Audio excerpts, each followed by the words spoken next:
ഇസ്രായേലിന്റെ അടുത്ത വെല്ലുവിളി. ചൈന പറഞ്ഞിട്ടുള്ളത് വേൾഡ് മാപ്പിൽ നിന്നും ഇസ്രായേലിനെ തുടച്ചു നീക്കിക്കളയുമെന്നാണ് പറഞ്ഞിട്ടുള്ളത്. അതിന്റെ ചൈനയുടെ സ്പോക്ക് പേഴ്സൺ പറയുന്ന വീഡിയോ ക്ലിപ്പ് ഞാൻ ഇവിടെ വെക്കുന്നതായിരിക്കും. അതുപോലെ ഇസ്രായേലിന് ഇന്ന് ഏപ്രിൽ 2-ാം തീയതി നല്ല തരത്തിലുള്ള അറ്റാക്കാണ് കിട്ടിയിട്ടുള്ളത്. നല്ല തരത്തിലുള്ള നാശനഷ്ടങ്ങൾ തെല്ലവീവിൽ അടക്കം സംഭവിച്ചിട്ടുണ്ട്. നമുക്കറിയാം ഇസ്രായേലിൽ നിന്നും കൂടുതലായിട്ടുള്ള വിഷ്വൽസ് ഒന്നും വരാറില്ല. പക്ഷെ കഴിഞ്ഞ 4-5 ദിവസമായി നല്ല തരത്തിലുള്ള വീഡിയോസും വിഷ്വൽസും ഒക്കെ ഇപ്പോൾ ഇസ്രായേലിൽ നിന്നും വന്നുകൊണ്ടിരിക്കുന്നുണ്ട്. അതായത് നാശനഷ്ടങ്ങളുടെ വിവരങ്ങളൊക്കെ കൂടുതലായിട്ട് പുറത്തു വന്നുകൊണ്ടിരിക്കുന്നത്. അതായത് അത്രത്തോളം നാശനഷ്ടങ്ങൾ ഇസ്രായേലിൽ സംഭവിക്കുന്നുണ്ട് എന്നാണ് അതിന്റെ അർത്ഥം. അതിന്റെ കുറച്ച് വീഡിയോ വിഷ്വൽസ് ഞാൻ ഇവിടെ വെക്കുന്നതായിരിക്കും. അതുപോലെ ഞാൻ കഴിഞ്ഞ വീഡിയോയിൽ പറഞ്ഞതുപോലെ 37 US സോൾജിയേഴ്സ് UAE ഉണ്ടായിരുന്ന സ്ഫോടനത്തിൽ മരണപ്പെട്ടിട്ടുണ്ടെന്ന് IRGC സ്പോക്ക് പേഴ്സൺ പറഞ്ഞിട്ടുണ്ടായിരുന്നു. അപ്പോൾ ഏതാണ്ട് അതിനെ ശരിവെക്കുന്ന രീതിയിലുള്ള ഒരു സംസാരമാണ് ഇപ്പോൾ ട്രംപിന്റെ ഭാഗത്തു നിന്നും വന്നിട്ടുള്ളത്.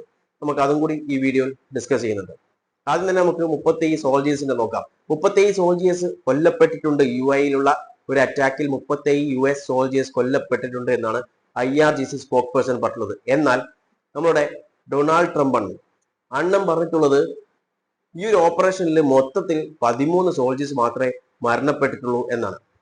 എന്തോ ഭാഗ്യമാണ് 13 തന്നെ പറഞ്ഞത്. കാരണം ചിലപ്പോൾ ഇന്നിപ്പോ 13 പറഞ്ഞു, നാളെ രാവിലെ പറയും ആരും മരണപ്പെട്ടിട്ടില്ല, അല്ലെങ്കിൽ പറയും 3 പേരെ മരണപ്പെട്ടുള്ളൂ എന്നൊക്കെ പറയും. ഞാൻ കഴിഞ്ഞ വീഡിയോയിൽ തന്നെ പറഞ്ഞിട്ടുണ്ടായിരുന്നു, ഇവരൊക്കെ മരണപ്പെട്ടത് ഒരിക്കലും ട്രംപ് സമ്മതിക്കാൻ പോകുന്നില്ല.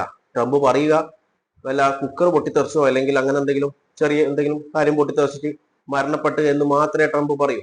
അത് ഒരിക്കലും ട്രംപ് ഈ കാര്യം സമ്മതിക്കില്ല.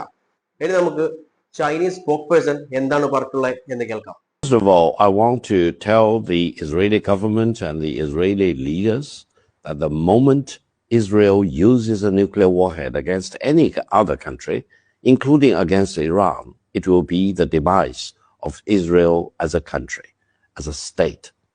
കേട്ടില്ലേ? ചൈന പറഞ്ഞിട്ടുള്ള ഒരു കാര്യം, ചൈനയുടെ സ്പോക്ക് പേഴ്സൺ ആണത്. അവർ പറഞ്ഞിട്ടുള്ള ഒരു കാര്യം എന്ന് പറയുന്നത്, ഇസ്രായേൽ ന്യൂക്ലിയർ വെപ്പൺ ഉപയോഗിച്ചാൽ അത് ഇറാനിലാവട്ടെ അല്ലെങ്കിൽ മറ്റേതെങ്കിലും രാജ്യത്താവട്ടെ ഉപയോഗിച്ച് കഴിഞ്ഞു കഴിഞ്ഞാൽ പിന്നെ ഇസ്രായേൽ ഇല്ല, അവരെ ഭൂലോകത്ത് തന്നെ വൈപ്പ് ഔട്ട് ചെയ്തിട്ട് വിടുമെന്നാണ് ഈ ഒരു ചൈനീസ് സ്പോക്ക് പേഴ്സൺ പറഞ്ഞത്. ചൈനയുടെ കാര്യം അറിയാലോ, അവർ പറയുന്നതേ ചെയ്യും. അവർക്ക് ഒരു മടി ഉണ്ടാവില്ല ഒന്നും ചെയ്യാൻ പറ്റും. അവർക്കെങ്കിൽ ആരെയും വലിയ ഭയമൊന്നുമില്ല. US പോലും ഭയമില്ല. കാരണം US വേൾഡ് ശക്തിയാണ്, ലോക പോലീസാണെന്ന് പറഞ്ഞ് നടക്കുന്ന ആ സമയം മുതലേ US എന്തെങ്കിലും സാങ്ഷൻ വെച്ചാൽ തന്നെ പുല്ല് വില കൊടുത്തിട്ട് നടക്കുന്ന ടീംസാണ് ചൈന. നമുക്ക് ഓർമ്മ ഉണ്ടാകുമായിരിക്കും, അതായത് ഇറാനുമായിട്ട് ഓയിൽ ട്രേഡ് ഏതെങ്കിലും രാജ്യം നടത്തിയിട്ടുണ്ടെങ്കിൽ അവർക്കടക്കം സാങ്ഷൻ കൊടുക്കുമെന്ന് ഭീഷണിപ്പെടുത്തിയിട്ടുണ്ടായിരുന്നു കുറെ മുൻപ് നമ്മുടെ ട്രംപ് മാത്രമല്ല, അതിന് മുൻപും US സാങ്ഷൻസ് ഉണ്ടായിരുന്നു, ട്രംപിന് മുൻപും ഉണ്ടായിരുന്നു. ആ സമയത്തൊക്കെ ഇറാനിൽ നിന്നും ചൈനയാണ് ഈ ഓയിൽസും കാര്യങ്ങളൊക്കെ അതായത് കൂടുതൽ ട്രേഡ് നടത്തിയിട്ടുണ്ടായിരുന്നത് ചൈനയാണ്. US അടക്കം വെല്ലുവിളിച്ചിട്ടായിരുന്നു ആ സമയത്തൊക്കെ ചൈന ഇറാനുമായിട്ട് ട്രേഡ് നടത്തിയിട്ടുണ്ടായിരുന്നത്. റഷ്യക്ക് സാങ്ഷൻ കൊടുത്തപ്പോൾ റഷ്യയുമായിട്ടും ട്രേഡ് നടത്തിയിട്ടുണ്ടായിരുന്നു ചൈന. അതുകൊണ്ട് തന്നെ അവന്മാർക്ക് ആരും വലിയ കാര്യമൊന്നുമില്ല. അതുകൊണ്ട് അവർ ചെയ്യുമെന്ന് പറഞ്ഞു കഴിഞ്ഞാൽ അവർ ചെയ്തിരിക്കും. ചൈനയ്ക്കുള്ള ഒരു പ്ലസ് പോയിന്റ് എന്ന് പറയുന്നത് അവരുടെ എക്സ്പോർട്ട് ഇമ്പോർട്ട് നോക്കിക്കഴിഞ്ഞാൽ കൂടുതലും എക്സ്പോർട്ടാണ്. അതായത് മറ്റു രാജ്യങ്ങൾ, അതായത് ചൈനയെ ഡിപ്പെൻഡ് ചെയ്തിട്ട് ഒരുപാട് രാജ്യങ്ങൾ ഇപ്പോൾ നിലനിൽക്കുന്നുണ്ട്. അതാണ് അവരുടെ പ്ലസ് പോയിന്റ്. ഇവർ സെൽഫ് റിലയന്റ് ആണോ എന്ന് ചോദിച്ചു കഴിഞ്ഞാൽ 100% സെൽഫ് റിലയന്റ് അല്ല, പക്ഷേ ഹൈലി സെൽഫ് റിലയന്റ് ആണ് ചൈന എന്ന് പറയുന്നത്. അതുകൊണ്ട് തന്നെ അവർക്കൊരു യുദ്ധമൊക്കെ വന്നു കഴിഞ്ഞാലും ഇപ്പൊ സാങ്ഷൻ ഇട്ട് കഴിഞ്ഞാൽ അവർക്ക് വലിയ പ്രശ്നമൊന്നുമില്ല. ആ ഒരു ധൈര്യത്തിൽ തന്നെയാണ് അവർ അന്നും ചെയ്തിട്ടുണ്ടായിരുന്നത്. അതായത് US സാങ്ഷൻ വരുമെന്ന് പേടിച്ചിട്ട് മാറി നിൽക്കാതെ ഇറാനുമായിട്ട് ട്രേഡ് ആ സമയത്ത് അവർ നിന്നിട്ടുണ്ടായിരുന്നു. അതായത് സാങ്ഷൻ വന്നാൽ നമുക്കൊരു പ്രശ്നവുമില്ല, ഒരു പുല്ലുമില്ല എന്ന രീതിയിൽ തന്നെയായിരുന്നു ആ സമയത്ത് ചൈന നിന്നിട്ടുണ്ടായിരുന്നത്. അതുകൊണ്ട് അവരോട് മുട്ടാൻ വേണ്ടിയിട്ട് ഇച്ചിരി ബുദ്ധിമുട്ടാണ് അവർക്ക്. കാരണം ഈ എക്കണോമിക് സാങ്ഷൻ ഒന്നും അവർക്ക് വലിയ പ്രശ്നമൊന്നും ഉള്ളതല്ല. അതുകൊണ്ട് തന്നെ നമ്മുടെ ഇപ്പോൾ എന്താ പറയാ പറഞ്ഞു നടക്കുന്ന, അതായത് ലോക പോലീസാണ് അല്ലെങ്കിൽ സൂപ്പർ പവർ ആണെന്ന് പറയുന്ന US പോലും പുല്ല് വില കൊടുത്തിട്ട് നടക്കുന്ന ടീംസാണ് അവര്. ഇനി തെല്ലവീവിൽ, അതായത് ഇറാനിൽ പല ഭാഗത്തായിട്ട് ഇന്ന് നല്ല തരത്തിലുള്ള അപകടങ്ങൾ ഉണ്ടായിട്ടുണ്ട്. നമുക്ക് ആദ്യം തന്നെ തെല്ലവീവിൽ നടന്നിട്ടുള്ള ഒരു കാര്യം നോക്കാം. ഇന്ന് നടന്നതാണ്, ഏപ്രിൽ 2-ാം തീയതി.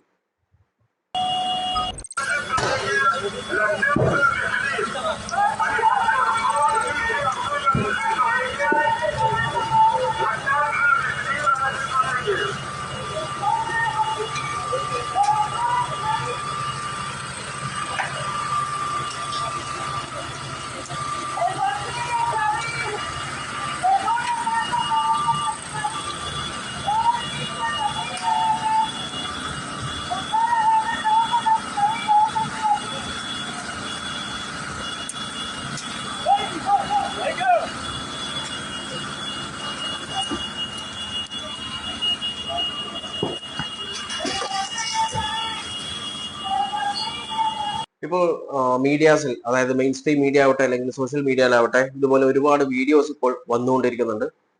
അതിൽ എല്ലാ വീഡിയോസും ഇവിടെ വെക്കാൻ കാര്യമില്ല, കാരണം അതിനെ കൊണ്ട് വലിയ ഉപകാരമൊന്നും ഇല്ലല്ലോ.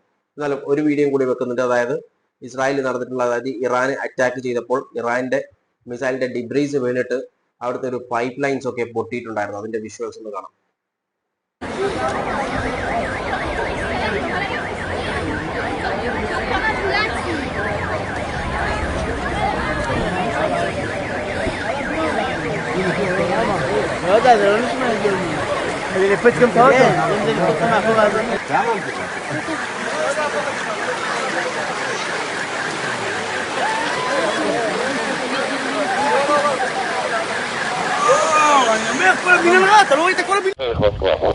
بدل كل البروتين او طعم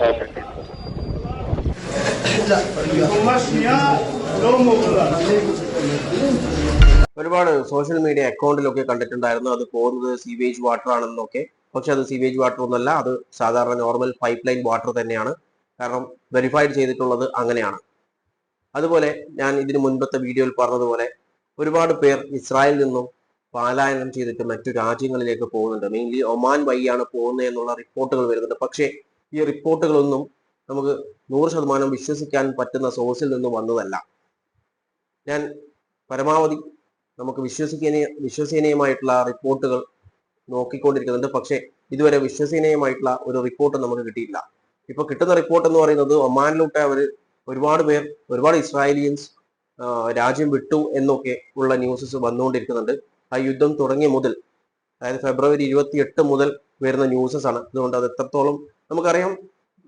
ഗാസയിലുള്ള ഇഷ്യൂ ആ സമയത്ത് ഏകദേശം ന്യൂസസിലൊക്കെ വന്നത് ഏകദേശം 5,50,000 ജൂയിസ് ഇസ്രായേലീസ് എന്ത് ചെയ്തിട്ടുണ്ട്, രാജ്യം വിട്ടിട്ടുണ്ട് എന്നുള്ള ന്യൂസസ് ഒക്കെ വന്നിട്ടുണ്ടായി. എനിക്ക് മനസ്സിലായിടത്തോളം ഈ ഒരു വിഷയത്തിലുള്ള കാര്യം എന്ന് പറയുന്നത്, ഇപ്പോൾ ചൈന പറയുന്നത് കേട്ടില്ലേ, ന്യൂക്ലിയർ വെപ്പൺ ഇസ്രായേൽ യൂസ് ചെയ്തിട്ടുണ്ടെങ്കിൽ അവരും യൂസ് ചെയ്യുമെന്നാണ് പറഞ്ഞത്. അതായത് ഇസ്രായേലിനെ തകർക്കാൻ വേണ്ടിയിട്ട് അവരും യൂസ് ചെയ്യുമെന്നാണ് പറഞ്ഞത്. അവരത് യൂസ് ചെയ്ത് കഴിഞ്ഞാൽ US ഒക്കെ വെറുതെ ഇരിക്കുമോ? ഇല്ല, അവരും അത് യൂസ് ചെയ്യും. കാരണം ഈ ലോകത്ത് ഇന്നേ വരെ, അതായത് ടുഡേറ്റ് ഇന്ന് വരെ ഉള്ളതിൽ വെച്ച് ന്യൂക്ലിയർ വെപ്പൺ ഉപയോഗിച്ച ഒരേ ഒരു രാജ്യമേ ഉള്ളൂ, അത് അമേരിക്കയാണ്. വേറെ ആരും ഇതുവരെ മറ്റൊരു രാജ്യത്തിന് നേരെ ഈ ഒരു ന്യൂക്ലിയർ വെപ്പൺ ഉപയോഗിച്ചിട്ടില്ല. അത് ഉപയോഗിച്ചത് US മാത്രമാണ്. അതുകൊണ്ട് അവർക്ക് അത് ഉപയോഗിക്കാൻ വലിയ മടിയൊന്നും ഉണ്ടാവില്ല. അങ്ങനെ വന്നു കഴിഞ്ഞാൽ ഇതൊരു തേർഡ് വേൾഡ് വാറിലേക്ക് എസ്കലേറ്റ് ചെയ്യും. ഇപ്പോൾ തന്നെ ട്രംപ് പരമാവധി രാജ്യങ്ങളെ ഈ ഒരു യുദ്ധത്തിലേക്ക് കൊണ്ടുവരാൻ ശ്രമിച്ചുകൊണ്ടിരിക്കുന്നുണ്ട്. നാറ്റോ മെമ്പേഴ്സിനെ പരമാവധി അവർ ഇൻഫ്ലുവൻസ് ചെയ്യാൻ നോക്കിക്കൊണ്ടിരിക്കുന്നുണ്ട്. പക്ഷേ നാറ്റോ മെമ്പേഴ്സ് ഒന്നും വരാൻ കൂട്ടാക്കുന്നില്ല. അതുപോലെ യൂറോപ്പിനോട് പറഞ്ഞു കൊടുക്കുന്നുണ്ട്, ഈ സ്ട്രെയിറ്റ് ഓഫ് ഹോർമൂസ് തുറക്കാൻ വേണ്ടി നിങ്ങളുടെ ഹെൽപ്പ് വേണമെന്നൊക്കെ പറഞ്ഞിട്ട്, അതായത് ഈ യുദ്ധത്തിലേക്ക് അവരെയും കൂടി ക്ഷണിക്കില്ല. കാരണം സ്ട്രെയിറ്റ് ഓഫ് ഹോർമൂസ് തുറക്കാൻ പോയി കഴിഞ്ഞാൽ ഉറപ്പാണ് ഇറാൻ അവരെ ആക്രമിക്കും. അതായത് ഏത് രാജ്യമാണ്, ഇപ്പം UK കാര്യം തന്നെ നോക്കാം, UK സഹായിക്കാം. അതായത് അവരുടെ ബേസ് ഉപയോഗിച്ചോ എന്ന് പറഞ്ഞപ്പോൾ തന്നെ അവർക്ക് നല്ല തരത്തിലുള്ള അവരുടെ ബേസിലേക്ക് ഒരു നല്ല തരത്തിലുള്ള ഒരു അടി കിട്ടിയിട്ടുണ്ട്. അതിനുശേഷം UK അവർക്കുള്ളത് ഒരു തരത്തിലും സഹായിക്കില്ല എന്ന രീതിയിൽ തന്നെയാണ് അവരുടെ ഇപ്പോഴത്തെ നിലപാട്. അതുപോലെ ഓസ്ട്രേലിയ ആവട്ടെ, ഏകദേശം എല്ലാ രാജ്യങ്ങളും ഇപ്പോൾ സഹായിക്കില്ല എന്ന് പറഞ്ഞിട്ട് തന്നെയാണ് നിൽക്കുന്നത്. പക്ഷെ പരമാവധി ട്രംപ് കൊണ്ടുവരാൻ, അതായത് മറ്റു രാജ്യങ്ങളെ കൂടി കൊണ്ടുവന്നിട്ട് ഇത് കുറച്ചും കൂടി ഈ ഒരു വാർ കുറച്ചും കൂടി, കാരണം US-നൊന്നും ഒറ്റയ്ക്ക് ഈ സാധനം കൊണ്ടുപോകാൻ സാധിക്കുന്നില്ല. ഒന്നാമത് ഇന്റേണൽ പ്രഷർ ഉണ്ട്. അതായത് US-ൽ നിന്ന് തന്നെ അവിടുത്തെ അതായത് അമേരിക്കൻസ് തന്നെ നല്ല തരത്തിലുള്ള പ്രക്ഷോഭങ്ങളും പ്രൊട്ടസ്റ്റും ഒക്കെ അവിടെ നടന്നുകൊണ്ടിരിക്കുന്നത്. അതായത് നോ കിങ് എന്നൊക്കെ പറഞ്ഞിട്ടുള്ള പ്രൊട്ടസ്റ്റ് ഒക്കെ അവിടെ നടക്കുന്നത് നമ്മൾ കണ്ടതാണ്. ഞാൻ ഇതിനു മുമ്പ് വീഡിയോ ചെയ്തിട്ടുണ്ടായിരുന്നു. അതായത് ഏകദേശം 50 സ്റ്റേറ്റിലും, US-ന്റെ 50 സ്റ്റേറ്റിലും വലിയ തരത്തിലുള്ള പ്രൊട്ടസ്റ്റ് അവിടെ നടത്തിയിട്ടുണ്ടായിരുന്നു. അതിപ്പോൾ ഈ ഇറാൻ വാർ മാത്രമല്ല, അവിടെയുള്ള വേറെ കറപ്ഷൻസ്, മറ്റു ആപ്സ്റ്റീൻ ഫയൽ, അങ്ങനെയുള്ള എല്ലാ കാര്യങ്ങളും കൂടിയിട്ടുള്ള ഒരു പ്രൊട്ടസ്റ്റ് ആയിരുന്നു അവിടെ നടന്നിട്ടുണ്ടായിരുന്നത്. അതുകൊണ്ട് ഇന്റേണലി നല്ല പ്രഷർ ട്രംപിനുണ്ട്. ഇന്റേണൽ പ്രഷർ എന്ന് പറയുന്നത് നമുക്കറിയാം, അവിടുത്തെ മിലിറ്ററിനെ മറ്റൊരു രാജ്യത്തെ ഒരു കാര്യത്തിന് വേണ്ടിയിട്ട് യൂസ് ചെയ്തുകൊണ്ടിരിക്കുകയാണ്. അതുപോലെ അവിടുത്തെ മണി, ടാക്സ് പേയേഴ്സിന്റെ മണി ബില്യൺസ് ആൻഡ് ബില്യൺസ് ആണ്, ഡോളേഴ്സ് ആണ് ഈ യുദ്ധത്തിന് വേണ്ടി ചെലവായിക്കൊണ്ടിരിക്കുന്നത് ഓരോ ദിവസവും. അപ്പൊ ഇതൊക്കെ US സിറ്റിസൻസിന്റെ പണമാണ് ഇങ്ങനെ പോയിക്കൊണ്ടിരിക്കുന്നത്. അപ്പോൾ ഇതിലൊക്കെ പ്രതിഷേധം അതിൻ്റെ ഉള്ളിലുണ്ട്. ഇന്റേണലി നല്ല പ്രശ്നമുണ്ട്, എക്സ്റ്റേണലി ഇറാന്റെ ഭാഗത്ത് നിന്ന് നല്ല പ്രശ്നം വരുന്നുണ്ട്. അപ്പോൾ മൊത്തത്തിൽ പറഞ്ഞു കഴിഞ്ഞാൽ ആകെ പ്രശ്നത്തിലാണ് അമേരിക്ക. പരമാവധി ഇത് കുറക്കാനാണ് നോക്കുന്നത്. പക്ഷേ അവർ ആൾക്കാരെ എങ്ങനെയെങ്കിലും കൂട്ടിയിട്ട് ഈ ഒരു പ്രശ്നം കുറച്ചും കൂടി ഇതിലേക്ക് കൊണ്ടുവരാൻ നോക്കുന്നുണ്ട്. അങ്ങനെ എസ്കലേറ്റ് ചെയ്ത് കഴിഞ്ഞാൽ ഇതൊരു തേർഡ് വേൾഡ് വാറിലേക്ക് പോകാൻ വരെയുള്ള സാധ്യതയുള്ള ഒരു യുദ്ധമാണ്. കാരണം ഇറാൻ ഒരു തരത്തിലും അടങ്ങില്ല എന്നും പറഞ്ഞു തന്നെയാണ് നിൽക്കുന്നത്. കാരണം യാതൊരു തരത്തിലുള്ള നെഗോസിയേഷൻസോ ഡീലിങ്സോ ഒന്നും പോകുന്നില്ല. അവർ പറയുന്ന ഒരു കാര്യം എന്ന് പറയുന്നത്, ആദ്യം നിങ്ങൾ ഈ യുദ്ധം നിങ്ങൾ അവസാനിപ്പിക്കുക, നിങ്ങളുടെ അറ്റാക്കിംഗ് നിർത്തുക, ഇസ്രായേൽ അറ്റാക്കിംഗ് നിർത്തിക്കഴിഞ്ഞാൽ നിർത്തണോ വേണ്ടയോ എന്ന് ഞങ്ങൾ തീരുമാനിക്കും എന്ന രീതിയിലാണ് ഇറാൻ നിന്നിട്ടുള്ളത്.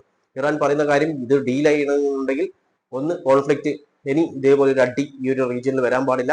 ഇറാന്റെ മാത്രമല്ല, ഇറാന്റെ ചുറ്റുമുള്ള, അതായത് ആ ഏരിയയിലുള്ള ആ റീജിയനിലുള്ള ഒരു കൺട്രിയും ഇസ്രായേൽ ആക്രമിക്കാൻ പാടില്ല എന്നൊരു കണ്ടീഷൻ വെച്ചിട്ടുണ്ട്. അതുപോലെ ഇതിൽ നിന്ന് ഈ യുദ്ധത്തിൽ വന്നിട്ടുള്ള നാശനഷ്ടങ്ങളൊക്കെ കോമ്പൻസേറ്റ് ചെയ്യണം എന്നുള്ള ഒരു കണ്ടീഷൻ, ഇങ്ങനെയുള്ള കുറച്ച് കണ്ടീഷൻസ് ആണ് ഇറാൻ വെച്ചിട്ടുള്ളത്. അപ്പോൾ ഇതൊക്കെ ആക്സെപ്റ്റ്, അതായത് US-ഉം ഇസ്രായേലും ഇതൊക്കെ ആക്സെപ്റ്റ് ചെയ്താൽ മാത്രമേ ഈ യുദ്ധം അവസാനിക്കുകയുള്ളൂ.